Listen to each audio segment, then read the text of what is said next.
বিষ্ণু ঈসা ইসলামের একজন খাদেম ছিল, আপনারা তার নাম জানেন কি নাম? সবাই বলেন আনাস। আওয়াজ করে বলেন বিশ্বনবীর খাদেমের নাম। নামটা কেমন লাগে? ভালো লাগে? ছেলে হইলে রাখবেন তো? রাখবেন? অনেকে আমার জিজ্ঞেস করে যে আমার একটা ছেলের নাম বলে দেন। এই এলাকা যদি কারো সম্ভাব্য আগন্তুক 2-1 মাস পরেই ছেলে পৃথিবীতে আসবে, এর নাম রাখবেন আনাস। নাম কি রাখবেন? খাদিমু রাসূলিল্লাহ, আল্লাহ রাসূল সাল্লাল্লাহু আলাইহি ওয়াসাল্লামের খাদেম। এই খাদেমের কাছ থেকে একটু শোনেন ওনার মালিক কেমন ছিল, শুনবেন নাকি কষ্ট হচ্ছে?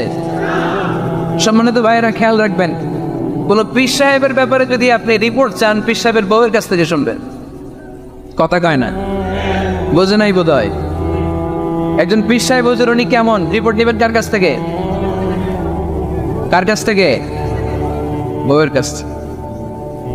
একজন বড় সাহেব, বড় নেতা, তার ব্যাপারে যদি রিপোর্ট পেতে চান, আমি কয়েকটা জায়গা বলে দিই, এই জায়গাগুলো থেকে রিপোর্ট নেবেন। 1 নাম্বার তার ড্রাইভার, 1 নাম্বার। 2 নাম্বার তার বাড়ির দারোয়ান, 2 নাম্বার। 3 নাম্বার তার খাদেম, 3 নাম্বার। 4 নাম্বার তার ঘরের কাজের মেয়ে, 4 নাম্বার। এদের কাছ থেকে আসল রিপোর্ট পাওয়া যায়, ঠিক কিনা? এবার বিশ্বনবীর ব্যাপারে বিশ্বনবীর খাদেম কি বলে শুনবেন? বুঝে নাই বোধ হয়। বিশ্বনবীর ব্যাপারে বিশ্বনবীর খাদেম কি কমেন্টস করছে শুনতে চান? খাদেমের নাম আরো জোরে বলতে হবে। আনাস রাদিয়াল্লাহু তাআলা, আনাস রাদিয়াল্লাহু তাআলা আনহু বলেন, বিশ্বনবী যখন মক্কা থেকে মদিনায় হিজরত করে আসলেন, মদিনার অলিতে গলিতে আনন্দের বন্যা বয়ে গেল।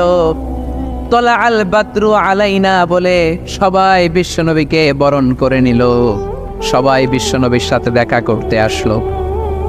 সবাই যখন আনসারী নারী পুরুষরা দেখা করতে যায়, আমার আম্মাও বলল, আনাস মক্কা থেকে বিশ্বনবী এসেছে, চলো তোমারে নিয়ে দেখা করতে যাই।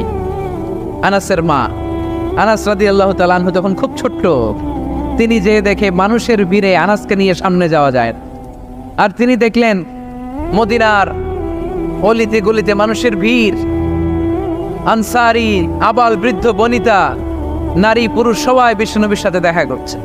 আর যারাই দেখা করছে হাতে কোনো না কোনো হাদিয়া নিয়ে বিশ্বনবীর সাথে দেখা করতেছে। সুবহানাল্লাহ কবেন না? আনসারী যত সাহাবারা বিশ্বনবীর সাথে দেখা করতে এসেছে, কি নিয়ে আসছে? কথা কয় না। তাহা দাও তাহাব্বু, হাদিয়া দাও, একে অপরকে হাদিয়া দাও, তোমাদের মধ্যে ভালোবাসার বন্ধনকে বাড়িয়ে দিবে কে? আনাসের মা বললেন, আমি মানুষ ধাক্কাতে ধাক্কাতে বিশ্বনবীর সামনে পর্যন্ত গেলাম, যে দেখি সবাই বিশ্বনবীর হাদিয়া দেয়। আমি বিশ্বনবীর সামনে যে কাঁদো কাঁদো সরে বললাম, ইয়া রাসূলুল্লাহ, ইয়া হাবিবাল্লাহ, লাম ইউবকি রাজুলুন ওয়ালা ইমরাআতুন মিনাল আনসার ইল্লা ক্বাদ আতহাফাকা বিতুহফা।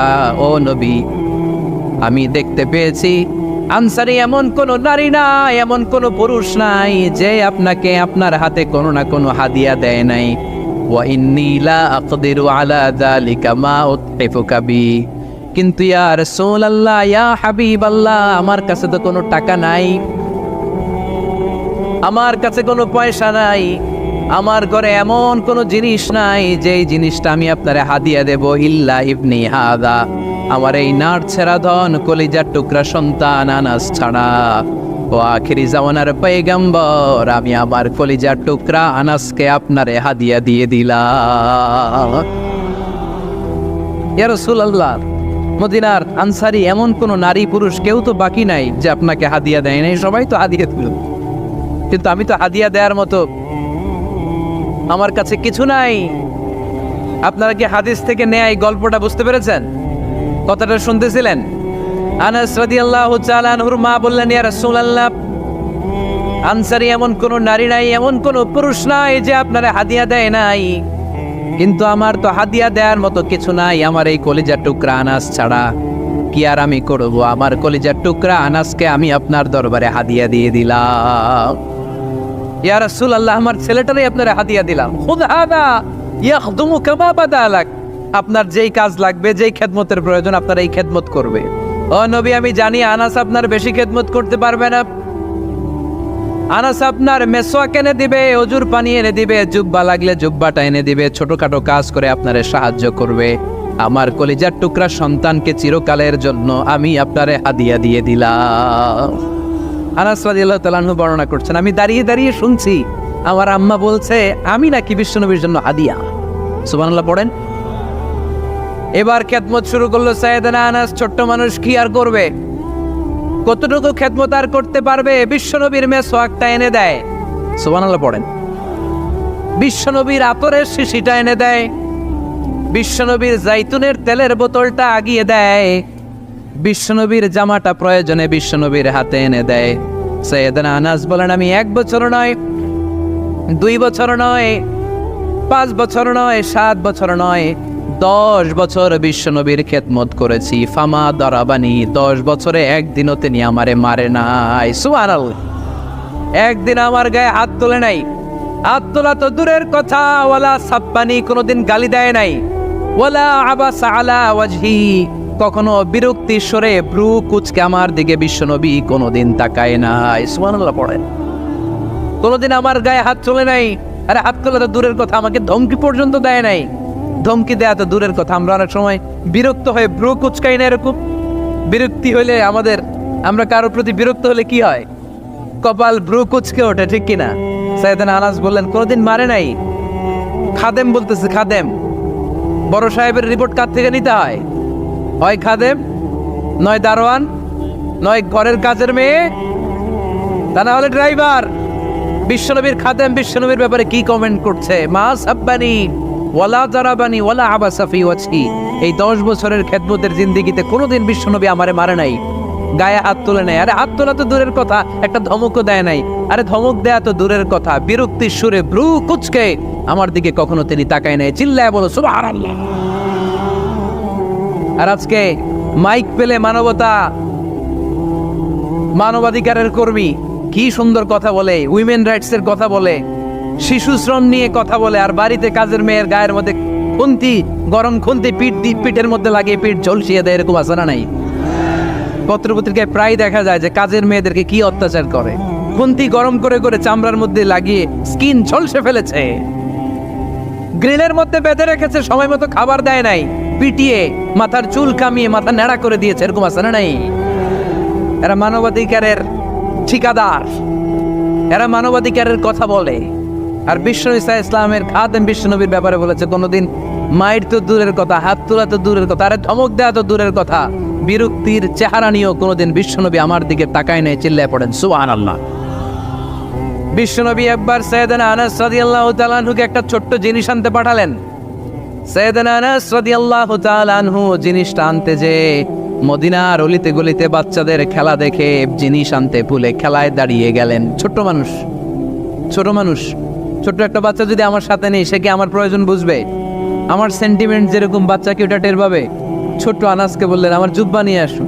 বিষ্ণু ইসলাম শাম দেশের জুব্বা পড়তেন, বলতেন জুব্বা নিয়ে এসো। জুব্বা আনতে যখন বেরোলেন আনাস রাদিয়াল্লাহু তাআলা আনহু, দেখলেন মদিনার অলিতে গলিতে বাচ্চারা কুতকুত খেলে। কি খেলে? আপনারা খেলেন? তো এই খেলা দেখে আনাস রাদিয়াল্লাহু তাআলা আনহু ভুলে গেলেন যে বিশ্বনবীর জামা আনতে হবে। উনি ভুলে যে উনিও দাঁড়িয়ে খেলা দেখতে শুরু করলেন। এখন ঘন্টার পর ঘন্টা যায়, আনাসও আসে না, জামাও আসে না। বিশ্বনবী ভাবলেন, হায় রে, আনাস মনে হয় ভুলে গিয়েছে, কি আর করা যায়, নিজের জামা নিজেই নিয়ে আসে। বিশ্বনবী বের হলেন জামা আনতে। বের হয়েই দেখে মদিনার গলিতে বাচ্চারা খেলতেছে, ওইদিকে আনাস রাদিয়াল্লাহু আনহু দাঁড়ান। বিষ্ণু ইসলাম কিছু বললেন না, যে উনিও আনাস রাদিয়াল্লাহু তাআলা আনহুর পাশে দাঁড়িয়ে খেলা দেখতে আরম্ভ করলেন। সুবহানাল্লাহ পড়বেন না? সাইয়েদনা আনাস খেলা দেখতে দেখতে হঠাৎ বিশ্বনবীর দিকে চোখ পড়ে গেছে।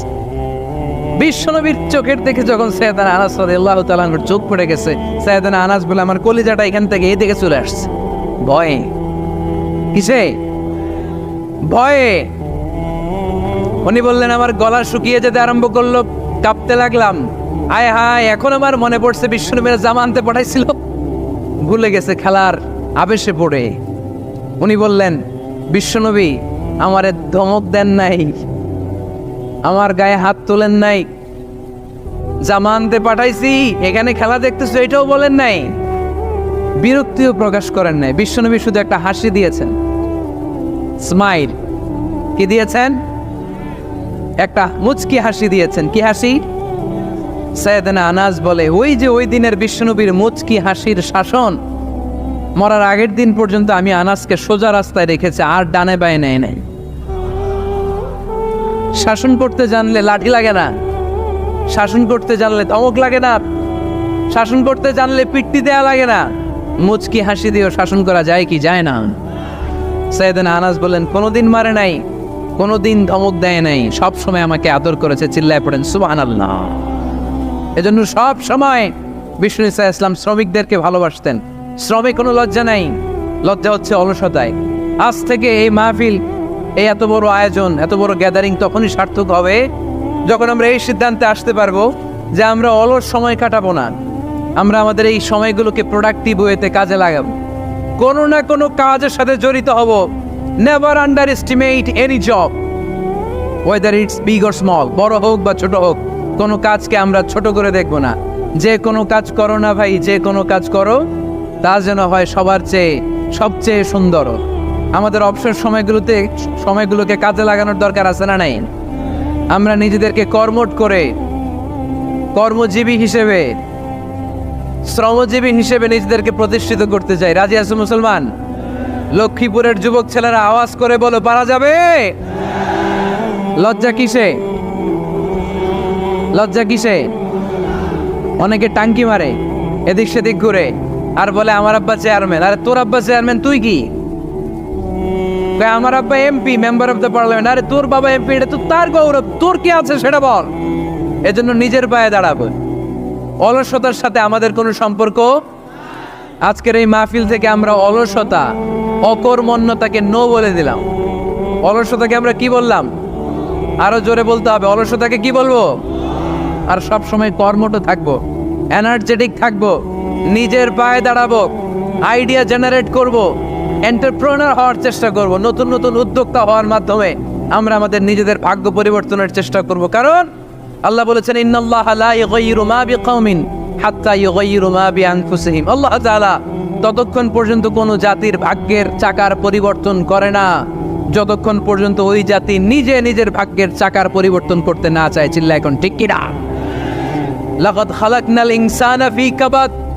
আমি মানব জাতিকে কষ্ট সহিষ্ণু আর কর্ম সহিষ্ণু করে তৈরি করেছি। স্রষ্টা আমাদেরকে সৃষ্টি করে এক সংগ্রামে ঠেলে দিয়েছে। এখানে সংগ্রাম না করলে বেঁচে থাকা যায়? আমাদের সংগ্রামটা শুরু হয়েছে যখন আমরা মায়ের পেট থেকে বেরিয়েছি, ঠিক কিনা? একটা বাবার স্পার্মের মধ্যে 2 কোটি যদি শুক্রাণু না থেকে সেখান থেকে সন্তান হয় না। তার মানে এই 2 কোটি শুক্রাণুর মধ্য থেকে আপনি একজন সফল মানুষ, যিনি বাকি 2 কোটির মধ্যে থেকে সব শুক্রাণুগুলোকে হারিয়ে আপনি সফল হতে পেরেছেন। সেখান থেকে দুনিয়ার বুকে আপনি যখন এসেছেন, আপনাকে সংগ্রাম করে আসতে হয়েছে। যারা সিজারের মাধ্যমে পৃথিবীতে আসে তাদের এই সংগ্রামটা থাকে না, কিন্তু যারা নর্মাল প্রসেসে পৃথিবীতে আসে তাদের প্রচণ্ড সংগ্রাম করে, প্রচণ্ড চাপা খেয়ে পৃথিবীতে আসতে হয়, ঠিক কিনা? কারণ আমাদের সাইজ ছিল অনেক বড়। আমাদের মায়ের যে অঙ্গটা দিয়ে আমরা পৃথিবীতে আসব, ওই জায়গাটা ছিল খুবই সরু। আমাকে সংগ্রাম করে, আমাকে যুদ্ধ করে, আমার নিজের অস্তিত্বের প্রমাণ দিয়ে চিৎকার মেরে এই পৃথিবীতে আসতে হয়েছে। চিল্লায় বলো ঠিক কিনা? এজন্য এই পৃথিবীর বুকে আমরা যতদিন থাকবো সংগ্রাম করে বাঁচতে হবে, ঠিক কিনা? সূরাতুল জুমার 10 নম্বর আয়াতে আল্লাহ তাআলা আমাদেরকে কর্মচঞ্চল হতে বলেছেন, কাজ করে খেতে বলেছেন। কাজে লজ্জা নেই, লজ্জা অলসতায়। কাজে লজ্জা আছে? লজ্জা কিসে? অলসতায়, অকর্মণ্যতায়। লেজিনেস খুব খারাপ, কিন্তু অ্যাক্টিভ হওয়া, এনার্জেটিক হওয়া, এটা নবীদের সুন্নাত, ঠিক কিনা? তো এই আয়াতের মাধ্যমে আল্লাহ তাআলা গোটা বিশ্বের মানুষদেরকে কাজের প্রতি উৎসাহিত করেছেন। আল্লাহ বলেছেন, ফাইদা কুদিয়াতিস সালাতু ফান্তাশিরু ফিল আরদ আবতাগু মিন ফাদলিল্লাহ। যখন সালাত শেষ হয়ে যায় তখন তোমরা জমিনে ছড়িয়ে পড়ো, প্রত্যেকের ওয়ার্ক প্লেসে চলে যাও, কাজ করো। আবতাগু মিন ফাদলিল্লাহ, আর আল্লাহর দেয়া ফদল তালাশ করো, রিজিক তালাশ করো। মসজিদের ভিতরে রিজিক আছে? কথা কয় না। মসজিদে গেলে কি টাকা পাওয়া যায়? খাওয়া পাওয়া যায় না। খাবার উৎপন্ন করতে হয় মসজিদের বাইরে, এ জমিনে। মসজিদে গেলে রহমত পাওয়া যায়। মসজিদে গেলে কি পাওয়া যায়? এজন্য মসজিদে ঢোকার সময় আমরা কোন পা দিয়ে ঢুকি? আর কি পড়ি? আল্লাহুম্মা ইফতাহলি আবওয়াবা রাহমাতিক, আল্লাহুম্মা ইফতাহলি আবওয়াবা রাহমাতিক। আমরা বলি, হে আল্লাহ, আপনি আপনার রহমতের দরজা আমাদের জন্য খুলে দেন। সুবহানাল্লাহ পড়েন। এই দোয়া থেকে বোঝা গেল মসজিদে ঢুকলে কি পাওয়া যায়? সবাই বলতে হবে, কি পাওয়া যায়? মসজিদে ঢুকলে রহমত পাওয়া যায়, আর মসজিদ থেকে বের হলে রিজিক পাওয়া যায়, ফদল পাওয়া যায়। ফদল, ফদলের আরেক অর্থ হচ্ছে রিজিক। এজন্য মসজিদ থেকে যখন বেরোই, কোন পা দিয়ে বেরোই? আর কি পড়ি? আল্লাহুম্মা ইন্নী আসআলুকা মিন ফাদলিক, হে আল্লাহ, আপনার কাছে আমি আপনার ফদল চাই, রিজিক চাই। এই ফদলের কথাই আল্লাহ কোরআনে বললেন, فَإِذَا قُضِيَتِ الصَّلَاةُ فَانتَشِرُوا فِي الْأَرْضِ وَابْتَغُوا مِن فَضْلِ اللَّهِ وَاذْكُرُوا اللَّهَ كَثِيرًا لَعَلَّكُمْ تُفْلِحُونَ। সুবহানাল্লাহ পড়েন। আল্লাহ ডেকে বললেন, গোলাম, যখন সালাত শেষ হয়ে যায় জমিনে ছড়িয়ে পড়ো, মসজিদে বসে থেকো না। আদেশটা কার? সালাত যখন শেষ, মসজিদে বসে থাকার দরকার নাই, জমিনের মধ্যে ছড়িয়ে ছিটিয়ে পড়ো। ওয়াবতাগু মিন ফাদলিল্লাহ, আমার ফদল তালাশ করো, আমার রিজিক তালাশ করো, বেশি বেশি আমাকে স্মরণ করো। সুবহানাল্লাহ পড়েন। তার মানে ইসলামের বিধান হচ্ছে, যখন সালাতের সময় হবে আপনি মসজিদে যাবেন, আবার সালাত শেষ আপনি আপনার কাজে চলে যাবেন। when you are done with your salah, spread out to your workplace, কাজ শেষ তো আপনার কর্মস্থলে চলে যান। এটা হচ্ছে ইসলামের নিয়ম। নামাজের আজান যখন হবে সবাই মসজিদে ঢুকবে, সালাম ফিরিয়ে নামাজ শেষ সবাই মসজিদ থেকে বের হয়ে যাবে। শিক্ষক চলে যাবে স্কুলে, কৃষক চলে যাবে ফসলের খেতে, ব্যবসায়ীরা চলে যাবে শপিং মলে, মেম্বার অব দ্য পার্লামেন্ট চলে যাবে সংসদ ভবনে। যে যার কাজের মধ্যে সে তাড়াতাড়ি ইনভলভ হয়ে যাবে। সালাত শেষ, কাজে ঝাঁপিয়ে পড়ো, আদেশটা কার? তাহলে ইসলামে ইবাদতের অ্যাটিটিউডটা বুঝতে পারছেন? কাজের সময় কাজ, নামাজের সময়, আওয়াজ করে বলেন, কাজের সময়, নামাজের সময়। সুন্দর হয়েছে না বিষয়টা? ফাইদা কুদিয়াতিস সালাতু ফান্তাশিরু ফিল আরদ, যখন তোমাদের সালাত শেষ তখন জমিনে ছড়িয়ে পড়ো। জমিনটাকে আল্লাহ আমাদের জন্য উর্বর বানিয়েছেন। জমিনে বীজ রোপণ করে দিলেই এখানে ফসলের ব্যবস্থা করে দেয় কে? ওয়াল্লাযী জাআলা লাকুমুল আরদা যালুলান ফামশু ফি মানাকিবিহা ওয়া কুলু মির রিজকি ওয়া ইলাইহিন নুশুর। তিনি তো এমন সত্তা যিনি তোমাদের জন্য জমিনটারে ফ্ল্যাট বানিয়ে দিয়েছেন, সমতল বানিয়ে দিয়েছেন। এই জমিনের অলিতে গলিতে, বনে বাদারে, রাস্তায়, সাগরে, পাতালে, পাহাড়ে, বিভিন্ন জায়গায় তোমরা ঘুরে বেড়াও, সেখানে যে আমি আল্লাহর রিজিক তালাশ করো। সুবহানাল্লাহ। এই জমিনটাকে আল্লাহ সাহালাতুল মাসালেক, চলার জন্য সহজ বানিয়ে দিয়েছেন, ফ্ল্যাট। বিমান থেকে এটা খুব সুন্দর দেখা যায়, জমিনটা খুব ফ্ল্যাট দেখা যায়, সমতল। এই সমতল হওয়ার কারণে এখানে চাষাবাদের সুযোগ সুবিধা করে দিয়েছে কে? তাহলে বোঝা গেল এই জমিনটা সমতল এবং উর্বর, ভেরি ফার্টাইল ল্যান্ড। আমাদের সালাত শেষ আমরা কাজে চলে যাব, আবার আজান হলে মসজিদে ঢুকে যাব। এটাই হচ্ছে ইসলামের নিয়ম। সাইয়েদনা ওমর ফারুক যখন মসজিদে নববীর ইমাম, তিনি ইয়ামান দেশের কিছু লোকদের সাথে সাক্ষাৎ করলেন। কোন দেশের? ইয়ামান, যুদ্ধ বিধ্বস্ত একটা দেশ এখন। প্রাচীন নগরী হাদরামাউত বা আলাবাক, এই ইয়ামান দেশের কিছু লোকের সাথে তিনি সাক্ষাৎ করলেন। তারা গোল হয়ে বসে থাকে, নামাজের পরে যায় না, বসে বসে সুবহানাল্লাহ পড়ে, আলহামদুলিল্লাহ পড়ে জিকির করে। ওমর ফারুক ভাবলেন দেখি পরের ওয়াক্তে কি হয়। উনি আসরের নামাজে ইমামতি করতে আসলেন, এসে দেখলেন ইয়ামানের লোকেরা মসজিদের বারান্দায় আশেপাশে বসে আছে, সবাই যায়, এরা যায় না। মাগরিবের সালাতে উনি ইমামতি করতে আসলেন, ওমর ফারুক নামাজ শেষ করে দেখলেন সবাই চলে যায়, কিন্তু ইয়ামানের লোকগুলো যায় না। এশার সালাত পর্যন্ত তিনি ওয়েট করলেন। এশার নামাজ পড়ে চলে যাওয়ার সময় ওমর ফারুক দেখলেন সবাই নামাজ পড়ে কাজে চলে যায়, কিন্তু ইয়ামান দেশের লোকগুলো যায় না। ওমর ফারুক বললেন, মা বালুকুম মা খাতবুকুম, ঘটনা কি? কি হয়েছে তোমাদের? সবাই নামাজ পড়ে চলে যায়, কাজে যায়, তোমরা যাও না কেন? এখানে কি করো? ইয়ামানিরা বলতে শুরু করলো, নাহনু আল মুতাওয়াক্কিলুনা আলাল্লাহ, আমরা এখানে আল্লাহর উপর তাওয়াক্কুল করে বসে আছি। উমরে ফারুক অবাক হলেন, আনতুম আল মুতাওয়াক্কিলুনা ফিল্লাহ, তোমরা আল্লাহর উপর তাওয়াক্কুল করে বসে আছো? তো এই যে সারাটা দিন খাপটি মেরে এখানে বসে থাকলে তোমাদের খাবার আসে কোত্থেকে? উপার্জন হয় কি করে? ইনকাম আসে কোত্থেকে? রুজি রুটি হয় কোত্থেকে? ইয়ামানি লোকগুলো বললো, আমরা এখানে বসে বসে জিকির করি, তেলাওয়াত করি, বুজুর্গের মতো বসে থাকি, আমাদের বুজুর্গিয়া জিকির দেখে আশেপাশের লোকেরা এসে আমাদেরকে খাবার দিয়ে যায়। উমরে ফারুক বললেন, সর্বনাশ, তাইলে তো তোমরা আল মুতাওয়াক্কিলুনা ফিল্লাহ নও, তোমরা হচ্ছে আল মুতাওয়াক্কিলুনা আলা বা'দিকুম বা'দা, একে অপরের উপর নির্ভরশীল। যারা প্লেটে করে খাবার নিয়ে আসে তোমরা তাদের উপর তাওয়াক্কুল করছো, কারণ তারা যদি প্লেট ভরে খাবার নিয়ে আসে তোমাদের পেটে কোনো দানা পানি পড়বে না। তোমরা আল্লাহর উপর মুতাওয়াক্কিলুনা আলাল্লাহ নও, তোমাদের সাধ্যের সবটুকু করার পরে তারপরে তোমরা তাওয়াক্কুল করবে। কি সুন্দর ইসলাম! এক সাহাবী বললেন, ইয়া রাসূলুল্লাহ, আমি উটে চড়ে এসেছি, তো আপনি তো আমাদেরকে তাওয়াক্কুলের ওয়াজ করেছেন, আমি উটের রশিটা গাছের মধ্যে না বেঁধে যদি শুয়ে থাকে আল্লাহর উপর তাওয়াক্কুল করে, ওটটা থাকবে না?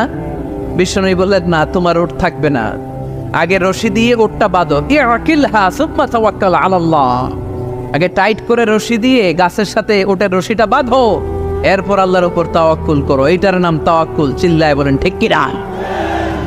আপনার পার্টটা আপনার করতে হবে, আপনার যে রোল, এই রোলটা প্লে করতে হবে। আপনার সর্বোচ্চটুকু করার পরে আমরা তাওয়াক্কুল করি একজনের উপর। চিল্লায় বলেন তিনি কে?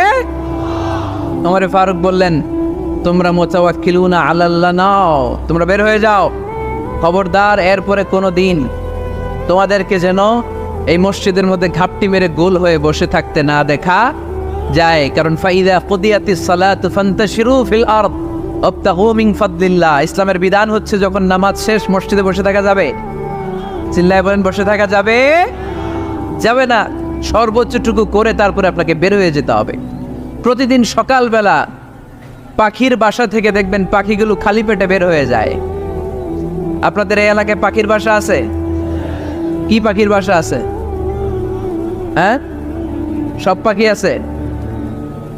তো সকালবেলা দেখবেন পাখির বাসা থেকে পাখিগুলো খালি পেটে বের হয়ে যায়। বিকেল বেলায় পাখিগুলোর ওদর ভর্তি করে, পেট ভর্তি করে আবার পাখির নিড়ে ফিরিয়ে দেয় কে? কারণ পাখিগুলো তাওয়াক্কুল করেছে কার উপর? পাখিগুলো তাওয়াক্কুল করে যদি পাখির নিড়েই বসে থাকতো, ওদের পেটে খাবার আসতো? কথা বলেন। বিশ্বনবী এটাই বললেন, তাকদু খিমাসান ওয়া তারুহু বিতানান, তোমরা যদি পাখির মতো তাওয়াক্কুল করো, মানে আল্লাহর উপর তাওয়াক্কুল করে জমিনে বের হয়ে যাও, তোমাদেরও রিজিকের দায়িত্ব নিয়ে নিবে কে? সকালবেলা প্রতিটা পাখি না খেয়ে বের হয়ে যায়, একটা পাখির পেটের ভেতরে কোনো দানা পানি নাই, কিন্তু আল্লাহর উপর তাওয়াক্কুল করে পাখিগুলো যখন বের হয়ে যায়, বিকেল বেলা পেট ভর্তি করে, ওদর ভর্তি করে আবার পাখির নিরে পাখিগুলোরে ফিরিয়ে দেয় কে? পাখিগুলোকে আমাদের মতো খাবার জমা করে রাখতে পারে? আমরা তো 7 দিনের বাজার একবারে করে ফ্রিজে রাখি। পাখিদের ফ্রিজ আছে না? আছে। আমাদের অতিরিক্ত টাকা হলে আমরা ব্যাংকে ব্যালেন্স করে রাখতে পারি, অ্যাকাউন্ট করে রাখতে পারি। পাখিরাও তো অ্যাকাউন্ট করে রাখে না? না, প্রতিদিন না খেয়ে বের হয়। কালকে ওই পাখিটা কি খাবে, কোন জায়গা থেকে তার রিজিকের ব্যবস্থা হবে আল্লাহ ছাড়া কেউ জানে। এটার নাম তাওয়াক্কুল। এটার নাম কি? আমাদের সাধ্যের, আমাদের ক্যাপাসিটি, আমাদের ক্যাপাবিলিটির সবটুকু করে আমরা তাওয়াক্কুল করি একজনের উপর। চিল্লায় বলেন তিনি কে? এজন্য ইসলাম আমাদেরকে শিখায়, সালাত যখন শেষ বের হয়ে যাও, কাজে নেমে পড়ো। কাজে কোনো লজ্জা নাই, পরিশ্রমে কোনো লজ্জা আছে? যিনি রিক্সা চালায় এতে তার কোনো লজ্জা আছে? দিনমজুর, কুলি, ঠেলা গাড়ি চালায়, ছোট্ট ব্যবসা করে, এতে কোনো লজ্জা আছে? লজ্জা নাই। খেয়াল রাখবেন, লজ্জা হচ্ছে অলসতায়। লজ্জা কিসে? বিষ্ণু ঈসা ইসলাম বলেছেন, মা আকালা আহাদুন তুআমান ক্বাত্তু খায়রুম মিন আইয়াকুলা মিন আমালি ইয়াদি, নিজ হাতে উপার্জিত খাবারের চেয়ে, অর্থের চেয়ে শ্রেষ্ঠ খাবার পৃথিবীর কোনো মানুষ কোনোদিন ভক্ষণ করে নাই। চিল্লায় কোন সুবহানাল্লাহ। শ্রেষ্ঠতম খাবার নিজ হাতে উপার্জিত খাবার, ঘাম জড়িয়ে যে অর্থ উপার্জন করা হয়, যে ইনকাম করা হয়, এটা হালাল। আর হালাল খেয়ে দোয়া করলে কবুল করে কে?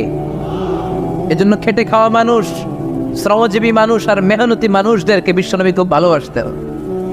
তারা বিশ্বনবীর বন্ধু আর বিশ্বনবী ছিল তাদের বন্ধু। সুবহানাল্লাহ পড়েন। এত ভালোবাসতেন বিশ্বনবী খেটে খাওয়ার মেহনতি মানুষদেরকে। সব সময় বিষ্ণু ইসলাম তাদের জন্য দোয়া করতেন। এজন্য যারা খেটে খায় তারা কপালওয়ালা, তারা মুস্তাজাবুদ দাওয়া। তারা কি? মুস্তাজাবুদ দাওয়া মানে এমন ব্যক্তি যে ব্যক্তি দোয়া করতে দেরি হয় কিন্তু দোয়া কবুল হতে দেরি হয় না। আপনারা এখানে ব্যবসা করেন কে কে? দেখি তো, হাত তুলেন তো। ব্যবসা, মাশাআল্লাহ, অনেক ব্যবসায়ী আছে তো দেখি। আচ্ছা, হাত নামান। চাকরি করেন কে কে? চাকরি, চাকরিও তো অনেক করে দেখি। হাত নামান। প্রবাসী, ছুটিতে দেশে আসছেন। হুজুর আমি আছি, কই? আপনি দেখতে আসছেন? মাশাআল্লাহ। কোন দেশে থাকেন? সৌদি আরব। আলহামদুলিল্লাহ। সৌদিতে ভাল লাগে নাকি সৌদি স্বপ্নের দেশ, খাটতে খাটতে জীবন শেষ? ইনশাআল্লাহ। আচ্ছা, ইউনিভার্সিটির স্টুডেন্ট আছো কারা কারা দেখি? মাশাআল্লাহ, হাত নামাও। ক্লাস 5 থেকে ইন্টারমিডিয়েট পর্যন্ত পড়াশোনা করতেছো অথবা দাখিল আলিম পর্যন্ত, কারা কারা দেখি? মাশাআল্লাহ, হাত নামাও, হাত নামাও। একবারও যারা হাত তোলেন না এবার তারা হাত তোলেন। আন্নেরা কি করেন? হ্যাঁ, বেকার।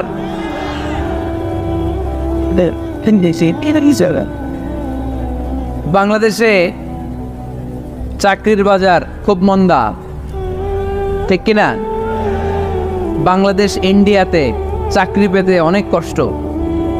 সামান্য একটা পদের জন্য যেখানে চেয়েছে ক্লাস 8 পাস, এখানে ডবল মাস্টার ডিগ্রি অ্যাপ্লাই করছে কয়েক লক্ষ। এজন্য আমাদেরকে উদ্যোক্তা হতে হবে। You have to be the entrepreneur. আমাদের উদ্যোক্তা দরকার, বেশি বেশি নতুন নতুন উদ্যোক্তা। নিজেই এমন আইডিয়া নিয়ে আসবে যেই আইডিয়া বিক্রি করে দুর্দান্ত আইডিয়া দিয়ে তুমি পুরো দেশ কাঁপিয়ে দিতে পারা যাবে না লক্ষ্মীপুরের ছেলেরা? আইডিয়ার অনেক দাম। You have to generate new ideas. নতুন নতুন আইডিয়া এনে মানুষ গোটা বিশ্বকে তাক লাগিয়ে দিচ্ছে। এই যে কত কয়েক বছর আগে কারের একটা রাইড চালু হয়েছে, নাম হয়েছে উবার। কি নাম? ঢাকায় যারা চলাফেরা করেন তারা হয়তো চড়েছেন। উবারের নাম শুনছেন না? এই উবার কোম্পানি কি করে জানেন? নিজেদের ব্যবসা নাই, পুঁজি নাই, পাত্তি নাই, অফিস নাই, কিচ্ছু নাই, কোটি কোটি টাকা হাতায় নিচ্ছে। Just idea, just they are generating new ideas. নতুন নতুন আইডিয়া দিয়ে গোটা বিশ্ব কাঁপিয়ে নিয়েছে একটা মোবাইল অ্যাপসের মাধ্যমে। কিসের মাধ্যমে? Mobile apps. একটা কোম্পানি খুলেছে, গোটা বিশ্বের সব প্রাইভেট কারওয়ালারা ওইখানে রেজিস্ট্রেশন করে আপনি মোবাইলে কোথায় যাবেন, কোত্থেকে যাবেন লিখবেন, গাড়ি আপনার বাড়ির সামনে এসে হাজির। তার একটা পার্সেন্টেজ ওই উবার কোম্পানি পায়। ইউনাইটেড স্টেটস অফ আমেরিকার একটা স্টেট আছে সান ফ্রান্সিসকো, ওইখান থেকে শুরু করছে। 775টা সিটিতে ওদের অপারেশন আছে। বাংলাদেশে ঢাকাতেও আছে। আমি মালয়েশিয়াতে থাকি, ওখানেও আছে, ওখানেও আমরা চড়ি। প্রায় 63টা দেশে ওদের কাজ বাজ আছে। গত বছরে 2018 সালে ওদের প্রফিট ছিল, রেভিনিউ ছিল $11.27 billion $, 11.27 billion $। Just they are selling their ideas. নতুন নতুন আইডিয়া দিয়ে গোটা বিশ্ব কাঁপাচ্ছে। এই উবার যখন চালু হলো, আমি তখন মালয়েশিয়ায়, শুনলাম বাংলাদেশে নতুন আর একটা বাইর হয়েছে, পাঠাও। কি নাম? এটা বোধহয় সারা বাংলাদেশ ব্যাপী হয় নাই, 3টা জায়গায়, সিলেটে, চট্টগ্রামে আর ঢাকায়। এরা আরো চালাক। বাংলাদেশের ছেলেপেলেদের মাথায় চিকন চিকন অনেক বুদ্ধি। এরা ভাবলো এই উবার দিয়ে আর আমরা কত আগাবো, আমাদের গাড়ি আরো ছোট করতে হবে। এরা মোটরসাইকেল রাইড দেওয়া শুরু করছে। জ্যামের শহর ঢাকা, চিপা চাপা দিয়া এরা আপনারা নিয়ে জায়গা মতো পৌঁছায় দিবে। তো এই যে উবারের পরে আমাদের ছেলেরা বানাইলো পাঠাও। এরপরে কত কিছু বানাচ্ছে ছেলেপেলেরা, আমি তো এগুলো দেখে অবাক। রকমারি.com নাম শুনছো? বিক্রয়.com নাম শুনছো? ঘরে বসে বসে কোটি কোটি টাকা হাতিয়ে নিচ্ছে তারা। Just they are selling their ideas. যেহেতু আমাদের চাকরি কম, ওই চাকরির বাজারে আমরা লাইন দিতে চাই না। আমাদের মেধাকে খাটিয়ে খাটিয়ে আমরা নতুন তরুণ উদ্যোক্তা বানাতে চাই। চিল্লায় বলো ঠিক কিনা? উদ্যোক্তা যত বাড়বে ততই দেশের কল্যাণ হবে। মানুষ তাদের আইডিয়াকে কাজে লাগিয়ে গোটা বিশ্বকে তাক লাগিয়ে দিচ্ছে। আমরা আমাদের সমতল ভূমিতে চাষ করতে চাই না। মালয়েশিয়াতে একটা এলাকা আছে ক্যামেরুন হাইল্যান্ড, ওরা পাহাড়ের মধ্যে চাষাবাদ করে গোটা মালয়েশিয়ার খাদ্যদ্রব্যের অভাবকে মুক্ত করে দিয়েছে। পাহাড়ের মধ্যে ওখানে ফুলের বাগান, ক্যামেরুন হাইল্যান্ড প্রায় 6000 ফিট উঁচু, প্রচন্ড ঠান্ডা।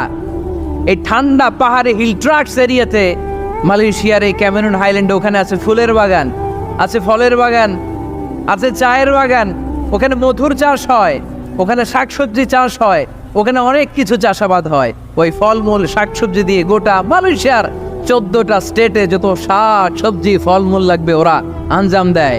আর আমরা আমাদের সমতল ভূমিতে চাষ করতে চাই না। আমরা চাষাবাদকে খুব লজ্জা মনে করি, এটা ভুল আইডিয়া। আমাদের যে এলাকা যেই জিনিসের জন্য বিখ্যাত ওইটাকে আমাদের ব্র্যান্ডিং করতে হবে। লক্ষ্মীপুর কিসের জন্য বিখ্যাত? নারিকেল সুপারি। নারিকেল সুপারি যে পৃথিবীর কত মানুষ, ইন্দোনেশিয়ান লোকেরা মরির মতো খায় নারিকেল আর সুপারি। তো এইটারে আমাদের ব্র্যান্ডিং করতে হবে। যেই দেশে যেটা আছে, যেই এলাকা যেই পণ্যের জন্য বিখ্যাত ওইটা আমাদের ব্র্যান্ডিং করতে হবে। আমাদের আদমজির জুট মিল বন্ধ না? পাওয়ানি জুট মিল বন্ধ। আমাদের পাট শিল্পকে ধ্বংস করে দিয়ে ইন্ডিয়া এখন ওই কটনের পাঞ্জাবি বানায়, জুট কটনের পাঞ্জাবি। আছে না নাই? পুরা বাংলাদেশের মার্কেট এই জুট কটনের পাঞ্জাবি দিয়ে সয়লাভ। আমাদের বাংলাদেশের পাট দিয়ে যদি আমরা মিহি পাঞ্জাবি বানাতে পারতাম, গোটা বিশ্বকে, বিশ্ববাজারকে আমরা দখল করে নিতে পারতাম। ঠিক কি না? এজন্য আমাদেরকে নতুন নতুন আইডিয়া জেনারেট করতে হবে। চাকরির পিছনে বসে থাকলে চলবে না। আর আজান যদি হয়ে যায় ছুটে যাব মসজিদে, আর নামাজ শেষ হলে আমরা আমাদের কাজের দিকে চলে যাব। চিল্লায় বলেন ঠিক কি না? যেটাই করবো আমরা ভালোভাবে করব। আল্লাহ বলেছেন লিয়াবলুয়াকুম আইয়ুকুম আহসানু আমালা। লক্ষ্মীপুরের ভাইয়েরা আওয়াজ করে উত্তর দেন, আওয়াজ করে উত্তর দিতে হবে। জান্নাতে যেতে হলে 100তে কত নাম্বার পেতে হবে? হ্যাঁ, হয় নাই 51। কি নাম তোমার? হ্যাঁ, ফরহাদ। জান্নাতে যেতে হলে 100তে আমার দরকার 51। 100তে কত লাগবে? ফাআম্মা মান সাকুলাত মাওয়াজিনুহু ফাহুয়া ফি আইশাতির রাদিয়া। সেদিন মিজানের পাল্লা যার ভারী হয়ে যাবে সে আনন্দ উৎসবে থাকবে। তো মিজানের পাল্লা ভারী হওয়ার জন্য 100তে আমার কত পাওয়া লাগবে? কত পাওয়া লাগবে? 51 পেলেই হয়ে যাবে। এজন্য আল্লাহ বলছেন লিয়াবলুয়াকুম আইয়ুকুম আহসানু আমালা। যেটাই করবে ভালোভাবে করবে। আল্লাহ এটা পরীক্ষা করতে চান যে আমরা ভালোভাবে কে কতটুকু আমল করেছি। যারা আরবি বোঝেন আলেম ওলামা আপনারা জানেন, এখানে আল্লাহ বলেননি লিয়াবলুয়াকুম আইয়ুকুম আকসারু আমালা। আল্লাহ এটা দেখতে চান যে তোমাদের মধ্যে থেকে কে বেশি আমল করে। এটা বলছে আল্লাহ? বলে নাই। আল্লাহ বলেছে লিয়াবলুয়াকুম আইয়ুকুম আহসানু আমালা, যে ভালো করে করে। এজন্য আমরা যাই করি না কেন কি করে করব? আওয়াজ করে বলতে হবে। কেমন করে করব? যে কোনো কাজ করো না ভাই, যে কোনো কাজ করো তা যেন হয় সবার চেয়ে সবচেয়ে সুন্দর। পড়েন, যে কোনো কাজ করো না ভাই, যে কোনো কাজ করো তা যেন হয় সবার চেয়ে সবচেয়ে সুন্দর। পড়েন, যে কোনো কাজ করো না ভাই, যে কোনো কাজ করো তা যেন হয় সবার চেয়ে সবচেয়ে সুন্দর। হোক না সেটা পড়া লেখা, রঙের ভাষায় ছবি আঁকা। পড়েন, হোক না সেটা পড়া লেখা, রঙের ভাষায় ছবি আঁকা। হোক না সেটা সামান্য কাজ কিংবা মহত্তর, তা যেন হয় সবার চেয়ে সবচেয়ে সুন্দর। যে কোনো কাজ করো না ভাই, যে কোনো কাজ করো তা যেন হয় সবার চেয়ে সবচেয়ে সুন্দর। চিৎকার করে বলেন ঠিক কি না? আমরা যেটাই করি না কেন এটা ভালো করে করার দরকার আছে না নাই? এজন্য কাজে আর শ্রমে কোনো লজ্জা নাই। লজ্জা হচ্ছে অলসতায়। লজ্জা কিসে? অলসতায়। বিষ্ণু ঈসা ইসলামের কাছে এক সাহাবী এসে বলল, ইয়া রাসূলুল্লাহ আ'তিনি শাইআন, আপনি আমাকে কিছু দান করেন, আমার কিছুই নাই। বিষ্ণু বললেন, তোমার কিছু নাই? সাহাবী বললেন, ইয়া রাসূলুল্লাহ ঘরে আমার শুধু 2টি জিনিস আছে। কয়টা? চিল্লায় বলেন কয়টা? এক হচ্ছে একটা জামা, দুই হচ্ছে পানি খাওয়ার একটা জগ। বিশ্বনবী বললেন এই দুইটাই নিয়ে আস। বিশ্বনবীর কথা শুনে ওই সাহাবী ঘর থেকে জামা নিয়ে আসলেন, পানি খাওয়ার জগ নিয়ে আসলেন। বিশ্বনবী সাল্লাল্লাহু আলাইহি ওয়াসাল্লাম ওনার মোবারক হাত দিয়ে এক হাতে জামা ধরে আরেক হাতে পানির জগটা ধরে সাহাবীদের দিকে উদ্দেশ্য করে বললেন, মাইয়াশতারি হাদাইন, এই দুইটা জিনিস কেনার মতো কে কে আছে দেখি। কয়েকজন হাত তুললো। বিশ্বনবী বললেন, কত দিয়ে কিনবা? এক সাহাবী বলে, ইন্নী আশতারি হিমা বিদিরহাম। ও নবী, যদিও এগুলো আমার দরকার নাই, কিন্তু আপনি যেহেতু নিলামে ডাক তুলেছেন, ইয়া রাসূলুল্লাহ, ইয়া হাবিবাল্লাহ, আপনার সম্মানে আমি 1 দিরহাম দিয়ে দুইটা জিনিস কিনে নেব। 1 দিরহাম, একটা জামা, একটা পানি খাওয়ার জগ, দাম কত? 1 দিরহাম। বিশ্বনবী বললেন, না না, 1 দিরহাম তো অনেক কম হয়ে যায়। মাইয়াজিদু আলা যালিক, এর চেয়ে বেশি দামে কে কিনবা? আরেক সাহাবী হাত তুলে বলতে লাগলো, ইয়া রাসূলুল্লাহ, ইয়া হাবিবাল্লাহ, ওয়া ইন্নী আশতারি হিমা বিদিরহামাইন, আমি এই জামাটার পানি খাওয়ার জগটা 1 দিরহাম নয় 2 দিরহামের বিনিময়ে কিনতে চাই। বিষ্ণু ঈসা ইসলাম ওই সাহাবাকে দিয়ে দিলেন। দিয়ে 2 দিরহাম নিয়ে যে লোকটা ভিক্ষা করতে এসেছিল তার হাতে 2 দিরহাম দিয়ে বললেন, যাও 1 দিরহাম দিয়ে ঘরে খাবার কিনে দিয়ে আসো, আরেক দিরহাম দিয়ে একটা কুঠার কিনে নিয়ে আস। শুনতেছেন? কি কিনে নিয়ে আসো? কুঠার দিয়ে কি করে? গাছ কাটে। ওই সাহাবী কুঠার কিনে নিয়ে আসার পরে বিশ্বনবী নিজ হাতে কুঠারের মধ্যে একটা কাঠের হাতল লাগাই দিলেন। আল্লাহু আকবার! হাতল ছাড়া কুঠার ইউজ করা যাবে? বিশ্বনবী নিজ হাতে ওই কুঠারের ভিতরে একটা হাতল লাগাই দিলেন আর বললেন, লা উরিদু আন আরাকা 15 আইয়াম, এই কুঠার নিয়ে জঙ্গলে যাও, গায়ে অনেক শক্তি আছে, কাঠ কাটো, এই কাঠ কেটে বাজারে বিক্রি করো, সামনের 15 দিন যেন আমি আমার চোখের সামনে তোমার না দেখি। বিশ্বনবীর পরামর্শ অনুযায়ী কুঠার নিয়ে ওই সাহাবী জঙ্গলে চলে গেলেন। কাঠ কেটে বাজারে বিক্রি করতে করতে 15 দিন পরে 10 দিরহাম নিয়ে বিশ্বনবীর দরবারে হাজির হয়ে গেলেন। 10 দিরহাম নিয়ে বিশ্বনবীর কাছে হাজির হয়ে গেলেন। সাহাবী এসে বলল, ইয়া রাসূলুল্লাহ, এখন আর আমার ভিক্ষা করা লাগে না, আমার গায়ে অনেক শক্তি আল্লাহ দিয়েছে, আই এম ভেরি এনার্জেটিক। আপনার দেয়া বরকতের কুঠার দিয়ে আমি কাঠ কেটে কেটে স্বাবলম্বী হতে শুরু করেছি। সুবহানাল্লাহ পড়ে। আমি এখন 10 দিরহামের মালিক। বিশ্বনবী বললেন, লা আইয়াহতাতিবা আহাদুকুম হুসমাতান আলা যাহরিহি খায়রুম মিন আইয়াসআলা শাইআন ফায়ু'তিয়াহু আও ইয়ামনাহু। যাদের গায়ে শক্তি আছে তারা ভিক্ষা না করে কাঠ কেটে পিঠে সেই বোঝা নিয়ে বাজারে বিক্রি করা অনেক ভালো, কারণ কারো কাছে যদি তুমি হাত পাতো সে দিতেও পারে, নাও দিতে পারে, আর কষ্ট করলে কষ্ট কোনোদিন বৃথা যায় না। চিল্লায় বলেন ঠিক কিনা? বিষ্ণু ঈসা ইসলামের অনুপ্রেরণায় এই সাহাবা অল্প কিছুদিনের ব্যবধানে স্বাবলম্বী হয়ে গেলেন। What is the moral of the story? বিশ্বনবীর এই প্রফেটিক স্টোরি থেকে আমাদের কি শিক্ষা? লেসন নাম্বার 1, বিশ্বনবী চাইলেই ওই 2 দিরহাম দিয়ে বলতে পারতো, যাও খাবার দাবার কিনে ফ্যামিলিতে দিয়ে আসো। সে ওই 2 দিরহাম নিয়ে খাবার দাবার কিনে ফ্যামিলিকে খাইয়ে রাত্রে আবার ভিক্ষায় নামতো। কথা কন, রাত্রে কি করতো? ভিক্ষায় নামতো। বিষ্ণু ঈসা ইসলাম তাকে কাজ করে খাওয়ার জন্য উৎসাহ দিলেন। পাশাপাশি বিষ্ণু ঈসা ইসলাম পার্মানেন্ট সলিউশন দিলেন। এজন্য পার্মানেন্ট সলিউশনের ব্যবস্থা করতে হবে। অনেকে আমরা যাকাত দেই, জাকাতের শাড়ি দেই, জাকাতের লুঙ্গি দেই, আছে না নাই? লক্ষ্মীপুরে এরকম দেয় নাকি? কি দেয়? হ্যাঁ, গাড়ি গাড়ি দেয়, শাড়ি না। জাকাতের শাড়ি, জাকাতের লুঙ্গি বলতে কোনো কথা ইসলামে নেই। এগুলো খুব কম দামি শাড়ি, যাদেরকে এগুলো দেয়া হয় তাদেরকে অপমান করা হয়, ঠিক কিনা? আল্লাহ বলেছেন, ওয়ালাকাদ কাররামনা বানি আদম, I have dignified the status of the sons of Adam. আমি আদমের সব সন্তানদেরকে সম্মানিত করেছি। সুবহানাল্লাহ পড়েন। আপনাদের চেয়ে সম্মানিত কেউ আছে? মানুষের চেয়ে সম্মানিত গোটা বিশ্বে আর কোনো মাখলুকাত আছে? নাই। এজন্য জাকাতের শাড়ি দেয়া যাবে না, জাকাতের লুঙ্গি দেয়া যাবে না। জাকাতের শাড়ি আপনারা দেখছেন? এটারে একবার ধোয়ার পরে দ্বিতীয়বার পরা যায় না। মশারি কি পাতলা, এর চেয়েও পাতলা। এই জন্য জাকাতের শাড়ি, জাকাতের লুঙ্গি বলতে ইসলামে কোনো পরিভাষা নাই। আপনাকে স্বাবলম্বী করে দেওয়ার চেষ্টা করতে হবে।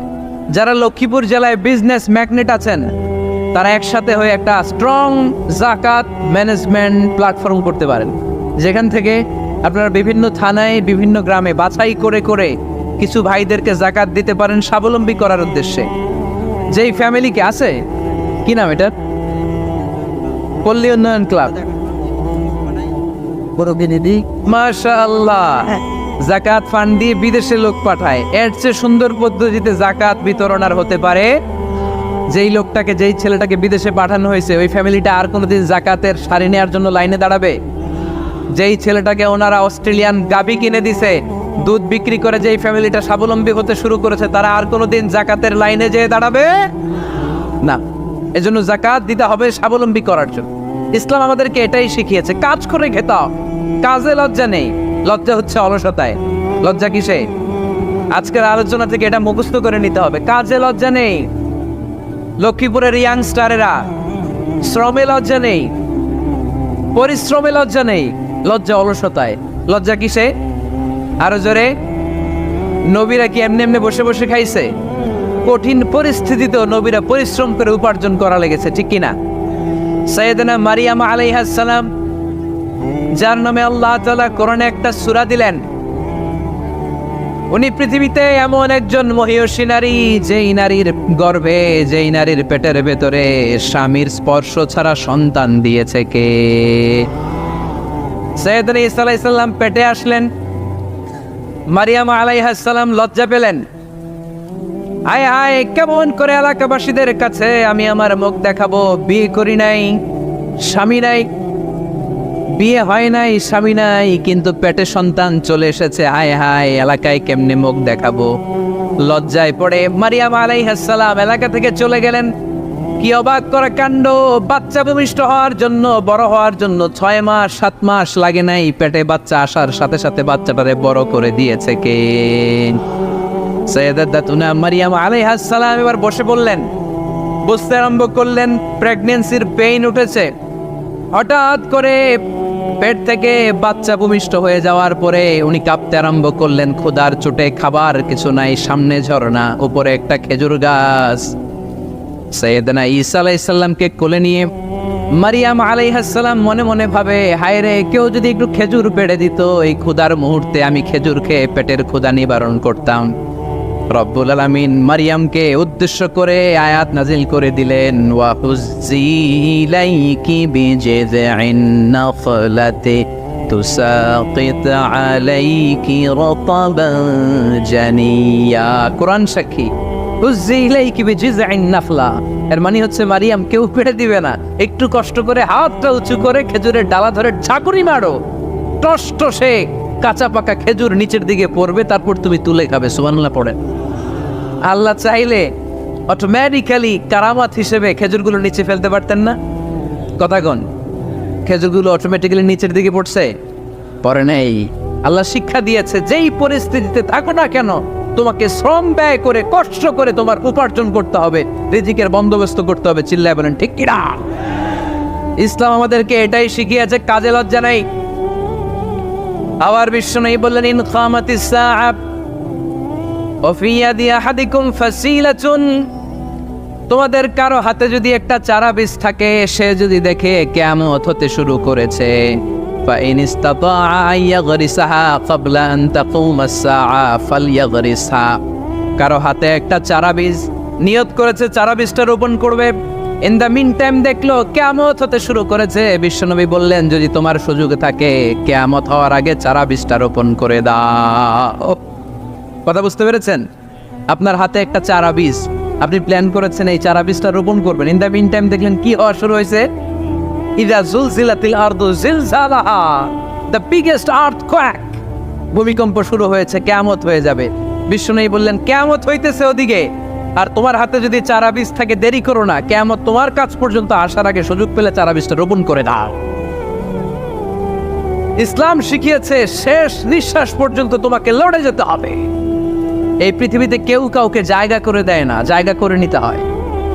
এই পৃথিবীটা, the life is not a bed of roses, এটা ফুল বিছানো কোনো ফুল সজ্জা নয়, এটা কণ্টকাকীর্ণ। কেউ আপনার স্পেস করে দিবে না, কেউ আপনাকে সুযোগ করে দিবে না। কেউ আপনার জায়গা করে দিবে না, বরং আপনি জায়গা করে নিলে টাইনা নিচে নামাবে। কথা বলেন। এজন্য কখনো অলসতাকে স্থান দেয়া যাবে। রসুল বাত্তালি দুঃখানু শয়তান, অলস মস্তিষ্ক শয়তানের আড্ডা। অলস যদি কেউ থাকে এটারে টেনে বেঁধে কাজে নামাবেন, পারা যাবে? আলহামদুলিল্লাহ লক্ষ্মীপুরে এরকম অলস ছেলে পেলে নাই।